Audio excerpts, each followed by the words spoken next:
Lorsque vous entendez parler de la science, à quoi pensez-vous? Probablement la première chose qui vous passe par l'esprit c'est The Bright Side of Science, les exploits médicaux dans les différentes filières, les fusées et la découverte de l'espace, l'intelligence artificielle, etc., etc. Mais c'est seulement la face visible et explicite de la science. Ce qu'on n'arrive pas à déceler, c'est le côté non moral ou the unethical side of science. Des bombes nucléaires, des bombes biologiques, des expériences illégales et beaucoup d'autres atrocités inadmissibles. Bienvenue tout le monde, on va aborder dans cette vidéo The Dark Side of Science. Aujourd'hui, au XXIe siècle, qui d'entre nous peut vivre sans médicaments, sans produits parapharmaceutiques, sans même des produits cosmétiques? Et surtout dans le temps de la coronavirus sans vaccination. The Bright Side of Science est un côté qu'on ne peut jamais le nier, ni nier ses bienfaits au sein de l'humanité. Citons quelques exemples. L'élimination de plusieurs virus de la face de la Terre, comme le smallpox. L'utilisation de produits cosmétiques qui ne se résument pas seulement en des rouges à lèvres et ne concernent pas uniquement le sexe féminin. Par exemple, les écrans solaires dont l'utilisation serait obligatoire dans les années à venir, vu l'élévation des rayons ultraviolets pathologiques dans la planète Terre. Concernant les médicaments, je vais vous poser une simple question. Si vous avez des maux de tête insupportables, est-ce que vous pouvez continuer votre journée sans consommer des calmants? Je ne pense pas. Mais la question qui se pose, est-ce que vous avez pensé avant d'acheter ou consommer ces produits, comment, qui et où ces produits ont été conçus avant leur commercialisation? Je vais vous montrer un indice pour vous aider à répondre à cette question.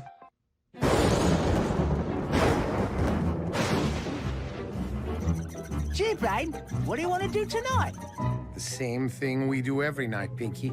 Try to take over the world.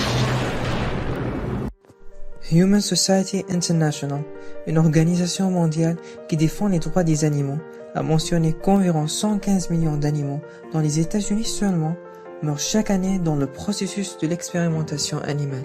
115 millions est presque 10 fois le nombre de la population tunisienne. Et pour être honnête, ce nombre est bien plus loin de la réalité dû du manque de transparence de déclaration des labos scientifiques. Comme on le dit souvent, ma khafia kena arla. Des rats, des lapins, des singes, des porcs, tous sont utilisés sans pitié ni compassion afin de maintenir la continuité du progrès scientifique et pour des raisons de commercialisation.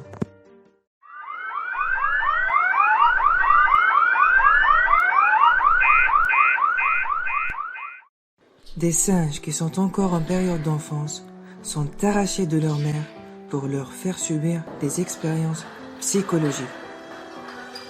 Des rats sont utilisés sans le moindre sentiment de pitié ou d'humanité, comme s'ils étaient des produits avec des dates de validité.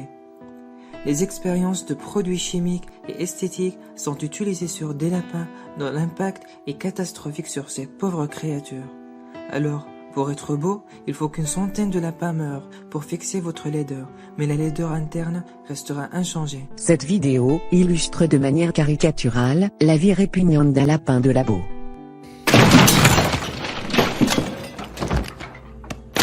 Now I know it looks bad, but the way I see it, I'm doing my job. If just one human can have the illusion of a safer lipstick or deodorant or... Hey, Ralphie! Psst. Ralphie! What's with the camera crew, bro? They're just following me around, making a documentary or something. Can you ask them to get us out of here? Yeah, what will we see? Come on, Ralphie, just ask them to get us out of here. I don't want to die, man. Okay, Ralphie! Okay, I hear you. You can edit that out, right? Oh, here we go. Hey, don't touch him! Oh, shit! Pour regarder la totalité de la vidéo, cliquez sur le lien dans la description. Un célèbre réalisateur américain, Woody Allen, déclare d'une manière ironique: You have to kill a lot of rats, with no reason, to get a PhD. En d'autres termes, tue pour être scientifique. Notre objectif est d'avoir une médecine sans expérimentation animale, avec une priorité donnée aux recherches sur les causes et la prévention des maladies. Contrairement aux expérimentations animales, les méthodes de recherche modernes, qui utilisent les cultures de cellules humaines ou de micropuces, donnent des résultats importants pour l'humanité. Le progrès de la médecine est une chose très importante, mais les expérimentations sur les animaux ne sont pas la bonne méthode.